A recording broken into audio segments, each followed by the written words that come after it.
tai mes visus žmonės labai norim pakviest būtent į šį koncertą, nes mes tai, ką darysim nuoširdžiai, sprogdinsim Malūno loftą su fejerverkais ir konfeti. Nebebus Malūno lofto po koncerto. Bus daug garso ir šviesų.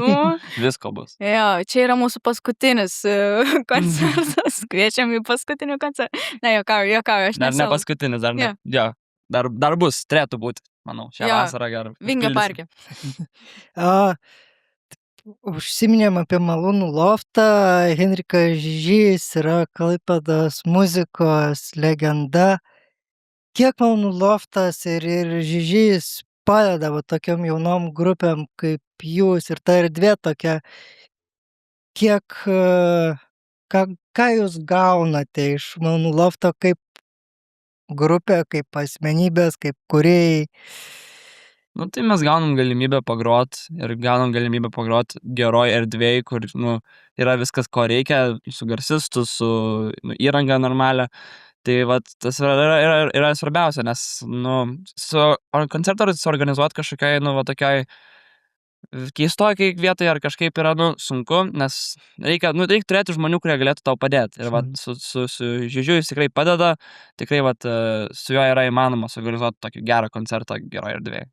Šiaip Žižiai yra labai nuostabų žmonės, labai, labai šilti žmonės, tikrai jie gelbėja jaunimą būtent su savo erdve. Šiaip iš tikrųjų manau, kad jie daro labai didelę įtaką būtent jaunimo muzikai, jaunimo koncertam ir Malūno loftas ir yra, aš manau, jaunimo būtent vieta, kur renkasi į grupių koncertus.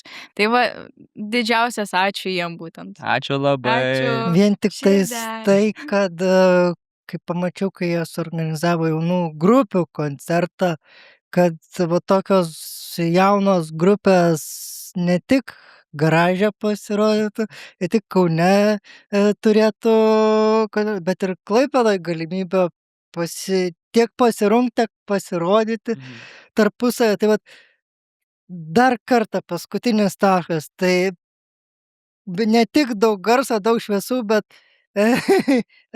dar ta vyšnia ant torto. Ko gali atėję žmonės gegužės 23 dieną laukti iš jūsų? Iš ministerijos galit laukti daug naujų dainų iš ateinančio albumo ir senų dainų, populiarių gerų, kurios mėgstat klausyti. Ir galit laukti mūsų stipraus darbo, gero pasirodymo, visą prakaito kraują įdėtą į mūsų pasirodymą. Jo, iš Sankabos pusės tai mes sugrosim mūsų naujas dainas, kurias neseniai išleidom. Sugrosim ir tradiciškai savo žymiausias dainas ir mažiau žinomas, bet tikrai bus viskas nuoširdu. Daug energijos bus, tikiuosi ir paverksit, ir pašoksit kartu, ir fejerverkai, konfeti. Abu vienu metu verkti ir šokti. Jo, ir mošpitint, jo. Tai aš manau, tiesiog bus žiauriai fainas koncertas, nepraleiskit, atidarykim vasarą kartu.